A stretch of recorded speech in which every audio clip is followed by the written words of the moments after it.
베드로전서 4장 7절 말씀입니다. 만물의 마지막이 가까이 왔으니 그러므로 너희는 정신을 차리고 근신하여 기도하라. 아멘. 계속적으로 말씀드립니다. 베드로전서는 그 배경을 로마 네로 황제 때 극심한 박해 속에서 박해 가운데 있는 성도들을 위로하기 위해서 쓴 책이다, 이렇게 말씀을 드렸죠. 그 속에서 영원한 하늘의 소망을 가지고 우리가 이 땅을 이제 박해 가운데도 살아가야 되는데, 우리가 믿는 그 예수님은 그 박해 속에서도 신령한 집을 세울 수 있는 보배로운 산돌로 우리 가운데 역사하시니까, 우리의 정체성인 믿는 자 그리스도인이라는 그 이름으로 하나님의 그 거룩한 뜻을 이루며 살자, 이런 이야기를 나누었습니다. 그래서 오늘 내가 예수를 믿고 안 믿고의 자유가 있고, 오늘 내가 이렇게 저렇게 살아갈 수 있는 자유가 있지만, 그 자유를 택하신 족속, 왕 같은 거룩한 제사장, 거룩한 나라, 소유된 하나님의 백성으로서 살아서 하나님의 종으로 살아가자, 이렇게 계속적으로 나누었고, 우리가 지난주에는 그 시작을 어디서부터 할 것인가, 자 멀리 가서 할 것이 아니라 공동체의 시장인 부부관계에서부터 시작하자. 그래서 그 부부관계 가운데 아내는 그 순종함으로 단장하자. 다른 어떤 것으로 단장할 것이 아니라 순종함으로 단장하는데, 왜 단장하여야 되는가 하면 남편과 아내 사이는 실천의 현장이다, 이런 말씀을 드렸어요. 무슨 말인가 하면, 우리가 예수님을 믿는다고 해요. 예수님을 믿죠. 그 믿는 것을 어디에서 실천할 것인가예요. 진짜 예수님을 믿는 거, 그걸 우리 믿음의 선배들은 어떻게 했죠? 너 예수 믿을래 죽을래? 라고 했을 때 나 예수 믿겠습니다 하고 죽었잖아요. 그때는 그런 일들이 있었잖아요. 자, 그런데 그것도 있지만 실제적으로는 우리가 살아가는 삶의 현장에서 내가 예수 믿는 모습을 보여야 되는데, 그 예수 믿는 모습의 처음 출발점이 어디인가? 가정에서 부부와의 관계 가운데 있는 거다. 그래서 실천의 현장으로서 아내는 남편에게 순종함으로 자기를 단장하여서, 아 맞아, 하나님 믿는 아내들은 이런 모습으로 사는구나를 보이는 겁니다. 남편들은 어떠하다고요? 마찬가지로 하나님과의 관계가 깨어지지 않기 위해서 아내에 대해서 아내를 가장 귀중한 존재로 여기고 모든 삶을 진행해 가야 되는 거예요. 그리고 모든 그리스도인들도 여기에 상응해서 어떤 일들을 감당해야 되는데, 오늘은 지난주 시간 관계 때문에 다루지 못했던 한 부분을 다루고 다음 부분으로 넘어가려 합니다. 자, 지난번에 좋은 날 보기 위해서는, 기도가 응답되기 위해서는 악한 말과 거짓말을 하지 말아야 되고 선한 일과 평화를 구하며 살아야 되는데, 그런데 그런 일련의 모습들을 물로서의 세례로 표현을 해야 된다, 이런 말씀이 베드로전서 3장 21절에 있어요. 한번 읽고 시작할까요? 읽습니다.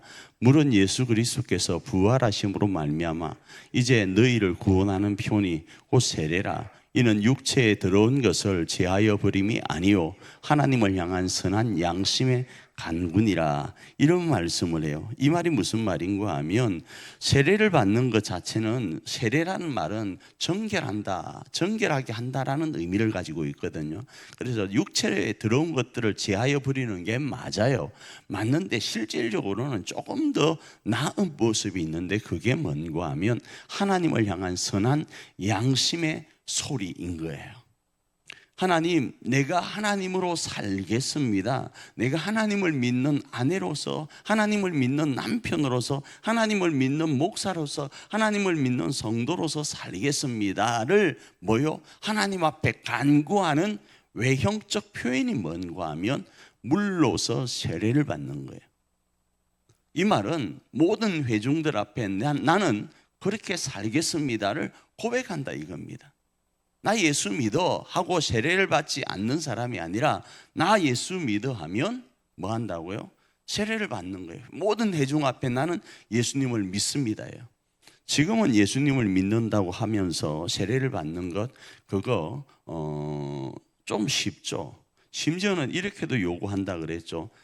주일날 예배를 오기 위해서 많은 회중들을 만나다 보니까 어떻습니까? 머리에 무스 바르고 머리에 젤 바르고 무스에 뭐 이렇게 롤로 말아서 이렇게 세워 오잖아요. 여자분들은. 남자들도 마찬가지고 나름대로의 자기 어떤 헤어스타일이 있잖아요.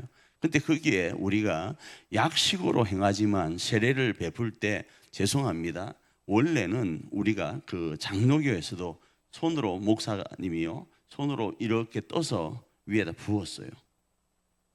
성부와 성자와 성령의 이름으로. 그러면 여기서부터 머리가 다 죽어버릴 거예요. 그리고 화장이 살 지고 여기 이쪽으로 흘러내리면 눈에 칠했던 그게 요즘은 좋아서 괜찮겠지만 흘러내리면 참 보기가 어려울 거예요. 그죠? 그렇지 않겠어요? 그래서 그렇게 하길 원치 않다 보니까 요즘은 죄송합니다. 그냥 장갑에 물이 묻는 둥 마는 둥 해가지고 이렇게 살짝만 해요. 솔직하게 말씀을. 그것도 시계도 못 누릅니다. 왜요? 이게 세워왔기 때문에. 그런데 침례교회에서는 침례를 행하죠. 침례가 이단은 아닙니다. 우리 교회도 그럴 수 있으면 침례 그 전을 만들어 놓고 그곳에서 침례를 해도 우리 교회도 무방합니다. 그런데 그렇게 할 수 있는 사람이 있을까요? 쉽지 않을 거예요. 그죠? 그런데 이 당시의 모습은 뭔가 하면 내가 예수님을 믿겠습니다 하고 세례를 받으면 많은 사람들 앞에 나는 예수님을 믿겠습니다가 고백되니까 그 당시에 예수님을 믿는다라는 그 유대교를 배격한다라는 것으로 이해되어서 그 많은 사람들의 무리로부터 그 왕따 같은 일을 당하게 되어 있다 이 말입니다. 예를 들어서 바느질로 먹고 사는 인생이라면 바느질 일거리를 안 준다 이겁니다. 심지어 목숨이 위태로울 수 있거든요. 우리가 새벽에 살펴보고 있던 사람 중에서 아리마대 요셉과 니고데모가요 예수님을 드러내놓고 믿질 않습니다. 왜 그렇게 하는고 하면 자기들의 위치가 있거든요. 그런데 오늘 본문의 말씀에서는 이 세례는, 물로 받는 이 세례는 내가 선한 양심으로 살겠습니다라는 간구라는 거예요. 우리는 그렇게 고백하며 살아가야 됩니다.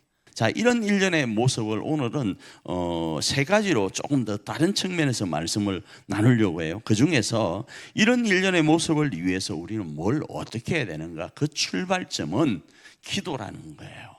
기도요. 왜요? 그런 삶을 살기가 기도 아니고는 어렵거든요. 그래서 뜨겁게 사랑하기 위해서 우리는 어떻게 해야 되는가? 기도해야 되는 거예요. 이게 바로 기도하는 마음의 자세예요.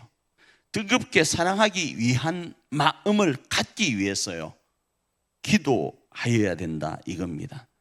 그래서 하나님, 내가 뜨겁게 사랑하여서 선한 양심으로 살아가기를 원합니다. 그러기 위해서는 나는 약하여서 감당할 수 없으니까 하나님, 나에게 그럴 수 있는 은혜를 주십시오를 기도해야 된다 이겁니다. 그 중에서 오늘 본문은 그리스도의 마음을 갑옷으로 입어라 이렇게 오늘 표현을 해요. 베드로전서 4장 1절 앞부분 한번 읽어볼까요? 읽습니다. 시작.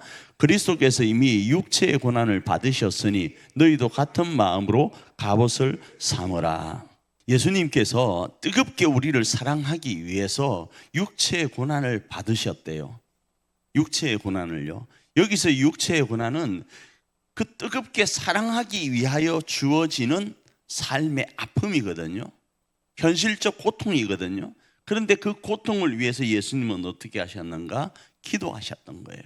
마찬가지로 우리가 정말로 뜨겁게 사랑하기 위해서 앞부분에 말씀드린 걸로 한다면 아내로서 온전한 순종을 감당하기 위해서 남편으로서 아내를 가장 귀한 것으로, 자기보다 더 귀한 것으로 사랑해 가기 위해서는 기도가 아니고는 감당할 수 없는 거예요.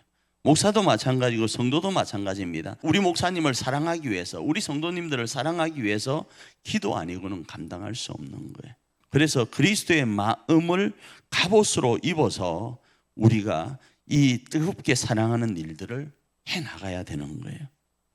그런데 이 그리스도의 마음은요 어떤 것인가 하면 하나님의 뜻을 따라 사는 거예요. 베드로전서 4장 2절 한번 볼까요? 읽습니다. 그 후로는 다시 사람의 정욕을 따르지 않고 하나님의 뜻을 따라 육체의 남은 때를 살게 하려 함이라. 우리가 오늘 남은 때를 사는 이유가 뭔가 하면 우리의 정욕과 우리의 하고 싶은 것을 하려고 하는 것이 아니라 그리스도의 마음인 하나님의 뜻이 무엇인지를 밝히 알아서 살려고 하는 거예요. 새벽기도에도 그 말씀이 나오죠. 자, 두 번째로 뜨겁게 사랑하기 위해서 우리가 기도하는데, 두 번째로는 만물의 때가 가까이 왔음을 알고 우리는 기도하면서 뜨겁게 사랑해 가야 되는 거예요. 베드로전서 4장 7절입니다. 읽습니다. 만물의 마지막에 가까이 왔으니 그러므로 너희는 정신을 차리고 근신하여 기도하라. 이렇게 말씀을 해요. 자, 세 번째로는 이런 일련의 모습과 함께 서로 사랑하고 서로 대접하고 서로 봉사하라고 말씀을 해요. 베드로전서 4장 8절부터 10절 시작. 무엇보다도 뜨겁게 서로 사랑할지니 사랑은 허다한 죄를 덮느니라. 서로 대접하기를 원망 없이 하고 각각 은사를 받은 대로 하나님의 여러 가지 은혜를 맡은 선한 청지기 같이 서로 봉사하라.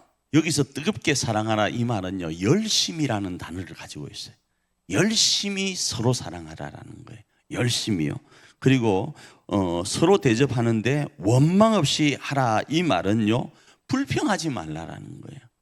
세 번째로는요, 선한 청지기 같이 할 때 이 말씀은요, 받은 은혜를 선한 청지기로 활용하여 사용하라 이렇게 말씀을 하고 있어요.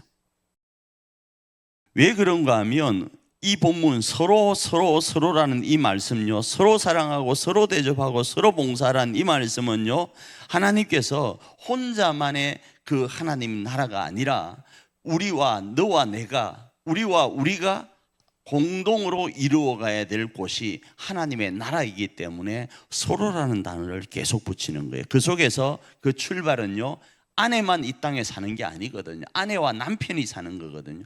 아내와 남편이라는 이 두 개체가, 이 개체가 공동체를 이루는 거거든요. 이게 출발이거든요. 왜 목사님 계속 아내 남편만 이야기하나요? 오빠 누나도 있고 동생도. 처음 출발이에요. 공동체의 처음 출발이에요. 남편과 아내이기 때문에 성경은 예시를 계속하는 거예요. 왜 목사님, 하나님은 아버지고 우리는 자녀래요. 왜 엄마는 이야기 안 하고 삼촌은 이야기 안 하나요? 할아버지는 왜 이야기 안 하냐고. 이 말과 똑같은 거예요. 처음 관계가 부모 자식 간의 관계이기 때문에 그래요. 그래서 부부 관계를 이야기하지만 실상은 교회와 그리스도와의 관계를 이야기하는 거고, 실상은 이웃과 이웃과의 관계를 이야기하는 거고, 실상은 너와 나와의 관계를 이야기를 하고 있는 거예요. 그 너와 나와의 관계를 조금 다른 측면으로 이야기하면, 아내라는 은사를 가지고 있고 남편이라는 은사를 가지고 있다면 그 남편과 아내라는 받은 그 은사, 은혜를 선한 청지기로서 활용해서 하나님의 나라를 세워가라는 거예요. 그래서 기도를 하는 이유가 뭔가, 내가 기도를 하는 마음 자세가 뭔가 하면 뜨겁게 사랑하고 원망 없이 대접하고 받은 은혜를 가지고 서로 봉사하면서 하나님의 나라를 세워가기 위해서 내가 기도한다라는 이 마음 자세를 절대로 놓치면 안 됩니다. 하나님, 나에게 이게 필요해요 라는 기도 제목도 있겠지만, 이게 필요한 이유가 뭔가 하면 그게 하나님으로부터 받은 은혜라면 이 은혜를 뭘 가지고 뭐 하려고요? 서로 상호간에 봉사하려고요. 우리 교회를 세워가려고요. 우리 가정을 세워가려고 하는 일에 그 기도의 제목이 있어야 된다 이겁니다. 바로 그 기도의 시간이 이 시간임을 알고 이 한밤도 뜨겁게 사랑하고 서로 대접하고 서로 봉사하기 위해서 열심히 기도하여서 몸된 교회와 가정을 세워가는 저와 여러분 되기를 축복합니다.